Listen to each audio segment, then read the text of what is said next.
forget to like and share my videos, and yes guys, don't forget to subscribe my YouTube channel as well. So yes guys, कल हमने बात करी थी कि internal and external हमारे पास दो sources होते हैं रिक्रूटमेंट के। तो उसके अंदर हमारे पास कौन कौन से मेथड्स आते हैं उसका अगर आपको वीडियो देखनी है तो लिंक डिस्क्रिप्शन बॉक्स में आपको मिल जाएगा। और आज हम डिस्कस करेंगे कि internal sources and external sources जो है रिक्रूटमेंट के, उनके एडवांटेजेस एंड डिसएडवांटेजेस क्या क्या हैं। तो सबसे पहले हम बात करते हैं advantages of the internal source of recruitment. देखो, फर्स्ट एडवांटेज का क्या होता है, देखो इकोनॉमिकल। इकोनॉमिकल इसलिए है क्योंकि जो इंटरनल रिक्रूटमेंट होती है उसकी कॉस्ट बहुत कम होती है, इसीलिए हम इसको इकोनॉमिकल कहते हैं इन टर्म्स ऑफ कॉस्ट। इसको हम नाम दे सकते हैं कॉस्ट इफेक्टिव भी, राइट।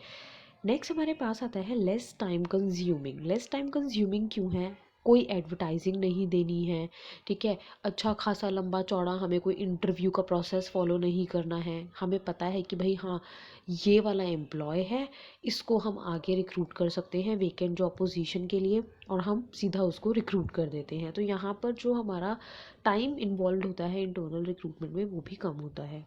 नेक्स्ट आता है higher level of the motivation. Higher level of motivation among whom? Among the employees of the organisation. Why? देखो, उन्हें पता है कि ठीक है, हम अगर अच्छा परफॉर्म कर रहे हैं तो हमारे प्रमोशन के चांसेस हैं। हो सकता है मैं आज एज ए क्लर्क वर्क कर रहा हूँ तो कल मुझे मैनेजर बना दिया जाए, तो ऑब्वियसली बात है मैं ज़्यादा मोटिवेटेड फील होकर काम करूँगी, मेरा मोरल जो है बहुत हायर रहेगा। नेक्स्ट हमारे पास आता है guys better career opportunities. Better career opportunity क्यों है? देखो, आज मैं एक क्लर्क की तरह वर्क कर रही हूँ, चांसेस हैं कि मेरे प्रमोशन हो जाए, मैं मोटिवेशन के साथ वर्क कर रही हूँ। मान लीजिए कि मोटिवेशन वर्कआउट कर देता है, मतलब मेरा प्रमोशन हो गया, तो अल्टीमेटली क्या होगा गाइस कि बेटर करियर अपॉर्चुनिटीज़ हैं, क्योंकि सेम ऑर्गेनाइजेशन में मुझे ग्रोथ अपॉर्चुनिटीज़ मिल रही हैं। अब जब हमें ग्रोथ की अपॉर्चुनिटी मिलती है तो करियर अपॉर्चुनिटीज़ अपने आप हमें मिलने लग जाती हैं। ये ओके। नेक्स्ट आता है ग्रेटर एफिशिएंसी। ग्रेटर एफिशिएंसी कैसे है गाइस? एफिशिएंसी मतलब कि आप ऑप्टिमम यूटिलाइजेशन ऑफ रिसोर्सेज करें। आपको पता है कि ऑर्गेनाइजेशन में हमें ऑब्जर्व किया जा रहा है, हमारी ऑर्गेनाइजेशन तो इंटरनल रिक्रूटमेंट करती है, चांसेस हैं कि प्रमोशन हो जाए, तो आप कोशिश करोगे कि हम ऑप्टिमम यूटिलाइजेशन ऑफ रिसोर्सेज करें जिससे हमारी higher level of efficiency maintain हो। नेक्स्ट आता है no orientation. Orientation program generally क्यों किया जाता है? जो नए एम्प्लॉयज़ आते हैं उनको एग्जिस्टिंग एम्प्लॉयज़ से इंट्रोड्यूस कराने के लिए, रूल्स एंड रेगुलेशंस की नॉलेज प्रोवाइड करने के लिए। बट क्योंकि आपका एम्प्लॉय एक एग्जिस्टिंग एम्प्लॉय है, वो ऑलरेडी आपके ऑर्गेनाइजेशन के बारे में जानता है, ऑर्गेनाइजेशन में वर्क करने वाले बाकी लोगों के बारे में वो जानता है, तो कोई ओरिएंटेशन प्रोग्राम आपको नहीं यहाँ पर ऑर्गेनाइज करना पड़ता है। नेक्स्ट आता है more employee stability. Because existing employee is already acquainted, पहले से ही उसको पता है कि इस ऑर्गेनाइजेशन के ये रूल्स हैं, ये रेगुलेशन है, तो अब वो उन सब के साथ कंफर्टेबल है। तो ऐसे में ज़्यादा चांसेस होते हैं कि जब आप इंटरनल रिक्रूटमेंट करेंगे तो जिस भी एम्प्लॉय का आप ट्रांसफ़र कर रहे हैं, जिस भी एम्प्लॉय को आप प्रमोशन दे रहे हैं, वो आपके ऑर्गेनाइजेशन में लॉन्गर पीरियड ऑफ टाइम तक रहेगा कंपैरेटिवली न्यू एम्प्लॉय। नेक्स्ट आता है बैलेंस्ड स्टाफ। बैलेंस्ड स्टाफ क्या है गाइस? देखो, बहुत बार ऐसा होता है ना कि वर्कलोड तो कम है but number of employees organization में ज़्यादा है, ठीक है। तो जब हम इंटरनल रिक्रूटमेंट करते हैं तो ये हमें अपॉर्चुनिटी प्रोवाइड करता है कि हम ऑर्गेनाइजेशन में बैलेंस नंबर ऑफ़ एम्प्लॉयज़ को मेंटेन कर सकें। मतलब नंबर ऑफ़ एम्प्लॉयज़ हमारे इक्वल हों अकॉर्डिंग टू द वर्कलोड जो हमारी ऑर्गेनाइजेशन में है। कैसे? ट्रांसफ़र करके एम्प्लॉयज़ को किसी और ब्रांच में या किसी और डिपार्टमेंट में, या फिर प्रमोशन देके एम्प्लॉयज़ को। तो ये बैलेंस्ड स्टाफ मेंटेन करने में हेल्प करता है। तो अल्टीमेटली हम कह सकते हैं कि better utilization of human resource होता है ऑर्गेनाइजेशन के अंदर। अब हम बात करते हैं disadvantages of the internal sources of recruitment. सबसे पहली बात लिमिटेड चॉइस है। एक ऑर्गेनाइजेशन में 500 एम्प्लॉयज़ होंगे, मान लिया चलो 1000 एम्प्लॉयज़ होंगे, उससे ज़्यादा तो नहीं है, मतलब आपके पास लिमिटेड चॉइस अवेलेबल है जिसमें से आपको चूज़ करना है। नेक्स्ट आता है नो फ्रेश टैलेंट। मतलब आप क्योंकि एग्जिस्टिंग एम्प्लॉयज़ में से ही एक न्यू एम्प्लॉय को चूज़ कर रहे हो तो आपको कोई फ्रेश टैलेंट वहाँ पर नहीं मिलेगा, तो वो भी कहीं ना कहीं एक लिमिटेशन है इंटरनल सोर्स ऑफ रिक्रूटमेंट का। लिमिटेड एप्लीकेबिलिटी मतलब आप इसको एक वेल एस्टैब्लिश्ड ऑर्गेनाइजेशन में तो यूज़ कर सकते हो, बट अगर आपकी ऑर्गेनाइजेशन एक न्यू ऑर्गेनाइजेशन है तो इंटरनल सोर्स ऑफ रिक्रूटमेंट आप यूज़ नहीं कर सकते, क्योंकि आप अभी नई नई अपनी कंपनी आप या ऑर्गेनाइजेशन आप स्टार्ट कर रहे हो, तो आपके पास पुराने एम्प्लॉयज़ होंगे ही नहीं, तो आप कहाँ से उसको यूज़ कर सकते हो। नेक्स्ट आता है लेसर प्रोडक्टिविटी मतलब इंटरनल रिक्रूटमेंट में ना जो ट्रांसफर्स या प्रमोशंस होते हैं अगर वो फ्रीक्वेंट हैं, ठीक है, तो ऐसे में एक पॉसिबिलिटी है। देखो ऑब्वियस सी बात है, जब कोई पर्सन बहुत फ्रीक्वेंटली ट्रांसफ़र होगा या उसको बहुत फ्रीक्वेंटली प्रमोट किया जाएगा तो उसकी प्रोडक्टिविटी पे इम्पैक्ट होगा। रीज़न नया काम सीखने में उसको भी थोड़ा टाइम लगेगा। नेक्स्ट आता है डिससेटिस्फैक्शन। डिससेटिस्फैक्शन क्या है गाइस कि मान लीजिए कि कोई पर्सन दिल्ली में ही काम करना चाहता है, अब आपने उसको बैंगलोर भेज दिया, ठीक है, तो ऐसी सिचुएशन में हो सकता है क्योंकि वो बैंगलोर जाना ही नहीं चाहता था बट उसका ट्रांसफ़र बैंगलोर हो गया क्योंकि वहाँ पर एक वेकेंट जॉब पोजीशन थी, उसके लिए आपको एम्प्लॉय कैपेबल लगा। तो हो सकता है क्योंकि वो नहीं जाना चाहता था तो उसके अंदर से एक सेटिस्फैक्शन आए कि यार मैं तो आने ही नहीं चाहता था, मैं तो दिल्ली की ब्रांच में रहना चाहता था बट मेरा ट्रांसफ़र यहाँ हो गया या मुझे यहाँ प्रमोट कर दिया गया तो कोई ऑप्शन नहीं है, मुझे जाना पड़ेगा। तो कहीं ना कहीं चांसेस है कि एम्प्लॉय जो है वो डिससेटिस्फाइड हो, और अगर एम्प्लॉय डिससेटिस्फाइड होगा तो ऑब्वियस सी बात है कि उसकी प्रोडक्टिविटी पे कहीं ना कहीं इम्पैक्ट हमें देखने के लिए मिलेगा। So all these are the advantages and disadvantages of internal sources of recruitment. अब हम बात करेंगे एक्सटर्नल सोर्सेज की। सो नेक्स्ट आता है guys advantages of the external sources of recruitment. First है वाइडर चॉइस। देखो अगर मैं बात करूँ एक्सटर्नल रिक्रूटमेंट की तो मैं 2000 लोगों के एप्लीकेशन में इनवाइट कर सकती हूँ, 3000 लोगों के एप्लीकेशन में इनवाइट कर सकती हूँ।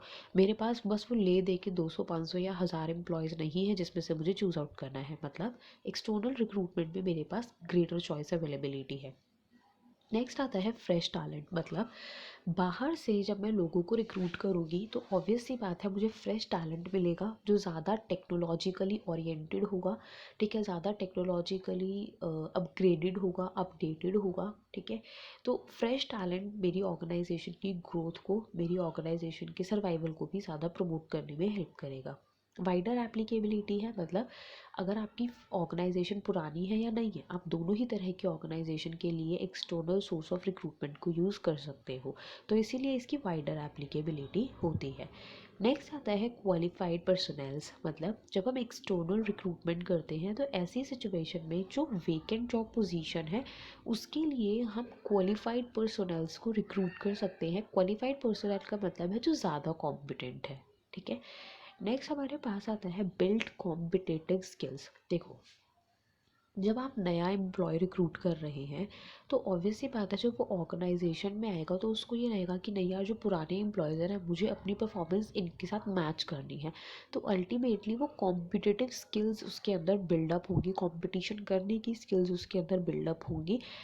एंड ऑब्वियस सी बात है कि जब वो कम्पीट कर रहा है तो उसकी अपनी परफॉर्मेंस बेटर होगी। नेक्स्ट आता है guys disadvantages of the external sources of recruitment. इसमें फर्स्ट आता है कॉस्टली मेथड है, क्योंकि यहाँ पर आप लोगों को ना ज़्यादा ट्रेनिंग प्रोवाइड करनी पड़ती है एम्प्लॉयज़ को जिसकी वजह से कॉस्ट इंक्रीज़ हो जाती है। ह्यूज ट्रेनिंग कॉस्ट है यहाँ पर। अगर हम guys costly and huge training cost को अलग अलग करना चाहें ना तो हम ये कह सकते हैं कि कॉस्टली इसलिए है क्योंकि हम एडवर्टाइजमेंट मान लीजिए देनी है, या मान लीजिए अगर मैं कैंपस रिक्रूटमेंट भी कर रही हूँ तो मुझे कुछ ऐसे एम्प्लॉयज़ चूज़ आउट करने पड़ेंगे जो वहाँ पे जाके नया एक फ्रेश टैलेंट मेरी ऑर्गेनाइजेशन के लिए ला पाए, तो मुझे उनको सैलरी पे करनी पड़ेगी, राइट। तो इसलिए तो ये कॉस्टली है। अगर हम बात करते हैं ट्रेनिंग कॉस्ट, जब भी नया एम्प्लॉय आपकी ऑर्गेनाइजेशन में आएगा जो काम आप उसको देना चाहते हैं ऑब्वियसली बात है उसके लिए कुछ ना कुछ ट्रेनिंग आपको उसको देनी पड़ेगी, तो अल्टीमेटली यहाँ पर जो ट्रेनिंग कॉस्ट होती है वो ज़्यादा हायर होती है। नेक्स्ट आता है गाइस टाइम कंज्यूमिंग है। टाइम कंज्यूमिंग इसलिए है, पहले आप एडवर्टाइजिंग देंगे, फिर एप्लीकेशंस आएंगी, आप एप्लीकेशंस में से कुछ एम्प्लॉयज़ को चूज़ आउट करेंगे, फिर आप उनको इंटरव्यू के लिए कॉल करेंगे, फिर सिलेक्शन होगा, फिर ट्रेनिंग होगी, फिर अल्टीमेटली वो वर्क स्टार्ट करेगा, तो इसलिए ये टाइम कंज्यूमिंग है। नेक्स्ट आता है लिटिल मोटिवेशन। एग्जिस्टिंग एम्प्लॉयज़ को पता है कि भाई मेरी कंपनी के अंदर तो बाहर से ही एम्प्लॉय को लिया जाएगा, तो कहीं ना कहीं उसका मोटिवेशन इतना ज़्यादा नहीं होगा। रीज़न भी उसको पता है कि बाहर से ही एम्प्लॉय आना है, मेरा प्रमोशन तो होना नहीं। नेक्स्ट आता है मोर एम्प्लॉय टर्नओवर। देखो नया एम्प्लॉय आपके ऑर्गेनाइजेशन में आता है, उसको रूल्स रेगुलेशंस नहीं पता होते हैं, तो जब वो नया नया आता है वो आपके रूल्स रेगुलेशंस के हिसाब से वर्क कर पा रहा है नहीं कर पा रहा, उसको वो अच्छे लग रहे हैं नहीं लग रहे हैं, ये सब चीज़ें अनसर्टेन होती हैं। तो अल्टीमेटली यहाँ पर एम्प्लॉय टर्नओवर ज़्यादा होता है कि मान लीजिए मुझे नहीं रूल्स रेगुलेशंस पसंद आए, मैंने ऑर्गेनाइजेशन छोड़ के भाग गई कहीं और। नेक्स्ट आता है restrict career opportunity. Why it restrict career opportunity? Reason being कि जो एग्जिस्टिंग एम्प्लॉयज़ हैं उनको ट्रांसफ़र एंड प्रमोशन का चांस नहीं दिया जा रहा है। क्यों? क्योंकि हम तो बाहर से ही एम्प्लॉयज़ को ले रहे हैं, तो बेटर करियर ऑप्शंस उन लोगों को नहीं मिलते हैं, जिसकी वजह से वो फ्रीक्वेंटली स्विच ओवर करते हैं एक ऑर्गेनाइजेशन से दूसरी ऑर्गेनाइजेशन के ऊपर, जो अल्टीमेटली एग्जिस्टिंग मतलब जो जिसमें वो काम कर रहे हैं प्रेजेंटली उसकी गुडविल को अफेक्ट करता है। सो गाइज, अगर हम इन एडवांटेजेस डिसएडवांटेजेस के बेसिस पे कंक्लूजन निकालें तो हम ये कह सकते हैं कि इंटरनल सोर्स ऑफ रिक्रूटमेंट या एक्सटर्नल सोर्स ऑफ रिक्रूटमेंट अकेला अकेला अगर हम यूज़ करें तो दोनों ही बहुत ज़्यादा हमें एडवांटेज नहीं देंगे। बेटर है कि मिक्स यूज़ किया जाए, कुछ जॉब पोजीशंस के लिए इंटरनल सोर्स ऑफ रिक्रूटमेंट हो, कुछ जॉब पोजीशंस के लिए एक्सटर्नल सोर्स ऑफ रिक्रूटमेंट हो। फॉर एग्जाम्पल क्लर्क हो गए, मैनेजर हो गए, इनके लिए हम फ्रेश टैलेंट ले लें, और अगर हमें कहीं पे हेड बनाना है किसी को तो हम एग्जिस्टिंग एम्प्लॉयज़ में से ले लें क्योंकि उसको बेटर वर्क एक्सपीरियंस होगा। Hopefully guys all these advantages and disadvantages are clear to you. Don't forget to subscribe. Still, if you have any doubt, just mention it in the comment box. And yes, guys, क्या क्या method है internal source of recruitment या external के, उसका link आपको description box में मिल जाएगा। Bye bye everyone.